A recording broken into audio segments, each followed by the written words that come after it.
गरुड़ पुराण के अनुसार मांस खाना पुण्य है या पाप? वेद की और पुराण हिंदू धर्मों के मुख्य ग्रंथ है, जिसमें वेदों का सार उपनिषद है और उपनिषदों का सार श्रीमद् भागवत गीता है। वेदों में पशु हत्या पाप माना गया है और मांस खाने के संबंध में स्पष्ट किया गया है कि मांस नहीं खाना चाहिए। इतना ही नहीं बल्कि क्रूर प्राणियों के मांस खाने का उपचार भी उसमें लिखा गया है। यजुर्वेद में कहा गया है कि मनुष्य को परमात्मा को सभी गई रचनाओं से मनुष्य को अपने आत्मसम्मान मानना चाहिए। जैसे पानों को चाहते हैं वैसे ही दूसरों का हित करना चाहिए, और जिस तरह आप अपना बहुत अच्छी तरह से आप अपना ख्याल रख पाते हैं, वैसे ही हमें दूसरे प्राणी और जीव जंतु का ख्याल रखना चाहिए। वैसे ही अर्थवेद में कहा गया है कि ये मनुष्य तुम चावल, गेहूँ, दाल आदि आहार के रूप में तुम ग्रहण करते हो, वही तुम्हारे लिए वही उच्चतम माना गया है। तुम कभी भी नर या प्राणी का हिंसा मत करो। वही बात ऋग्वेद में बताया गया है कि गाय जगत की माता है और उनकी रक्षा करने की ही सामाजिक उन्नति है। मनुष्य को इसमें सभी प्राणियों की रक्षा अपने जीवन से ज़्यादा करनी चाहिए। इस भागवत गीता में मांस खाना आया नहीं, खाने की वजह की बात तीनों चरणों में इस बात को विभाजित किया गया है, जिसमें सत्व, रजव और तमस को इन तीनों में मांस का उल्लेख किया गया है। गीता के अनुसार अन्न से ही आपके मन के विचार बनते हैं। जो मनुष्य सात्विक का भोजन करता है उसकी सोच भी सात्विक रहती है। मांस और मदिरा की जैसी चीज़ों तामसिक भोजन कहा जाता है। इस तरह का भोजन करने वाले लोग अक्सर कुकर्म योगी, एक दरिद्र की तरह रहना, दुखी और सद्य के लिए आलसी बन जाते हैं।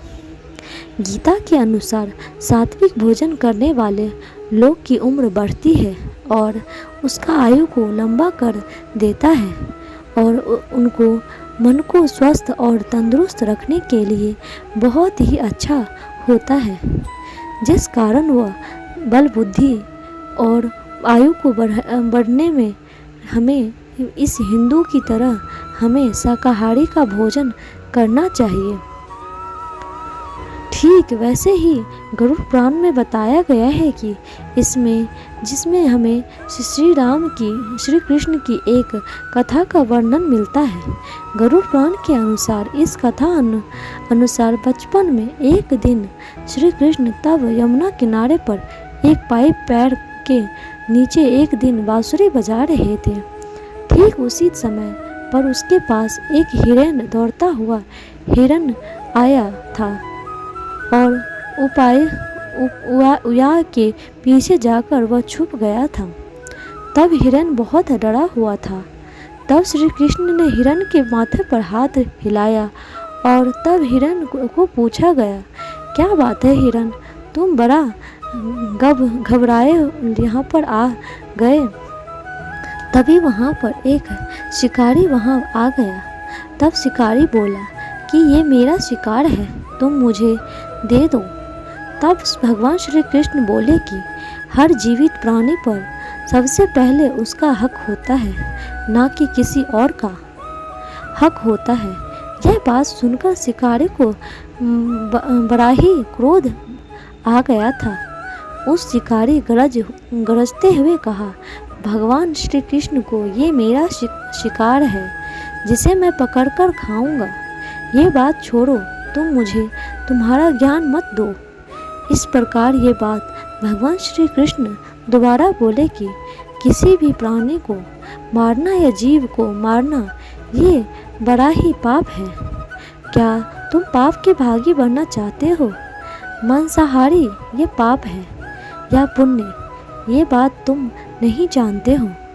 तब वह शिकारी बोला कि ये कि मैं आपकी तरह बहुत ज्ञानी नहीं हूँ कि मैं क्या जानूँ कि मांसाहारी पाप है या पुण्य में। ये बात नहीं जानता हूँ। मेरे को बस इतना जानता हूँ कि मैं यदि शिकार नहीं कर पाया तो मुझे ये खाना नहीं मिल पाएगा। मैं इस हिरण को इस जीव से मुक्त कर मैं तो पुण्य ही तो कमा रहा हूँ। फिर आप क्यों मुझे इस पुण्य को कमाने से मुझे रोक रहे हो? जहाँ तक मैंने सुना है कि जीव हत्या तो शास्त्रों में उसका उल्लेख किया गया है। तब राज भी शिकार करते थे, तब ये पाप नहीं कहलाया था। और इस पाप को मैं ही क्यों अब भागी बनूं? बताओ तुम। तब शिकारी श्री कृष्ण को पूछा, अब आप ही बताइए कि मांसाहारी पाप है या पुण्य, इसके बारे में बताइए। तब शिकारी की बात सुनकर भगवान श्री कृष्ण को लगा कि ये शिकारी मांसाहार खाकर अपने बुद्धि नष्ट कर बैठा है। इसके अंदर सोचने और विचार करने वाले भी विचार इसके अंदर नहीं, बल्कि ये बात को पूरा ही समझता ही नहीं है। इसीलिए इस शिकार का कि ये बात बहुत अच्छी तरह से समझाई। तब भगवान श्री कृष्ण ने एक कथा सुनाते हैं कि एक बार मगध में अकाल की वजह से खेतों में अन्न का उत्पादन कम हो गया था। तब वहाँ के राजा को बहुत चिंता करने लगे और मन में सोचते रहे कि इस समस्या का निदान योगी रीत से चल नहीं हुआ तो ये कोठार के बहरे हुए अनाज भी कम हो जाएगा और उसके बाद संकट बढ़ जाएगा। इस समस्या का हल करने के लिए राजा ने मंत्री एवं सभी राजदरबारी और मंत्री परिषद में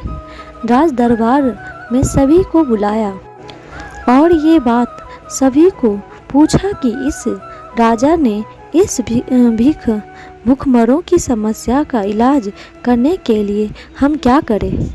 ये बात सुनकर सभी मंत्रीगण सोचते रहे, यदि हम चावल गेहूं को उगाने के लिए हमें बहुत ही श्रम करना पड़ता है और इसमें भी समय काफ़ी ज़्यादा लगता है, ऐसे में राजा को भी सस्ता नहीं हो सकता था। तभी शिकार करने वाले एक मंत्री ने खड़े हुए कहा कि करने वाले महाराजा ने कहा कि सबसे आसान तरीका है मांसाहारी। ये धन की खर्चा नहीं करता होगा और आपको समय भी बर्बाद नहीं होगा। इस बात को लेकर सबका समर्थन मिलता है। तब राजा वह पर शांत होकर सबकी ओर देखता है और उसके बाद मंत्री परिषद में कहा कि मैं ये बात नहीं मानता हूँ कि मांस ये सबसे सस्ता पदार्थ है, यह नहीं मानता हूँ। फिर भी मैं इस विषय पर मैं आपको कल ये बात बता दूंगा। प्रधानमंत्री जब उस मांसाहार के हर घर जाकर पूछते हैं और उससे कहा कि संध्या को महाराज बीमार हो गए हैं, उनकी हालत बहुत ही खराब हो गई है। तब वैद्य ने कहा कि तब कुछ शक्तिशाली प्राणी का मांस यदि मिल जाए तो वह जल्दी ही ठीक हो जाते हैं। तब उसने कहा कि आप मेरे पास आप सब कुछ मांग सकते हो। तब शिकारिनी ने कहा कि मैं तुम्हारा हृदय निकाल कर मैं राजा को दे देता हूँ। तब वह उदास हो गया। तब वह राजा को उस मांस खिलाया और तभी राजा ठीक हो गए। इस कारण वह सब खुश हो गया, जिस कारण वो शिकारी को अंदर ही अंदर बड़ा प्रभाव लगा और कहने लगा, मैं आज ही मांस खाने में छोड़ दूंगा। तो मित्रों, आप इस कथा को जानने के बाद आप पर निर्भर करता है कि आप कौन सा आहार ग्रहण करना चाहते हैं और कौन से नहीं। इस बात को लेकर विज्ञान भी प्रमाणित कर चुका है कि हमारे शरीर के लिए हमें मांसाहार की अपेक्षा में हमें शाकाहारी के भोजन हमें खाना चाहिए। आप विज्ञानों को माने तो सब आप शाकाहारी भोजन खाने से हमारे शरीर के अंदर बहुत सारी प्रकार शक्ति और मजबूत बनता है। हमारा पाचन तंत्र और हमारी बुद्धि को बढ़ाने में काम करता है। लेकिन कुछ ग्रंथों के अनुसार मांसाहार को बड़ा ही उत्तम माना गया है। जिन जीवों को आप मारकर खा रहे हैं उन्हें प्राण बचाने के लिए अवसर भी नहीं मिलता है। जिस तरह हम प्राणियों का शिकार करते हैं तो हमें इस जन्म क्या दूसरे जन्म हमें ये मनुष्य का अवतार नहीं मिलता है। तो मित्रों, हम उम्मीद करते हैं कि आपके कई भ्रम आपके टूटे होंगे और हमारे चैनल को लाइक सब्सक्राइब ज़रूर करें और कमेंट में अपनी राय ज़रूर बताएं। Thank you.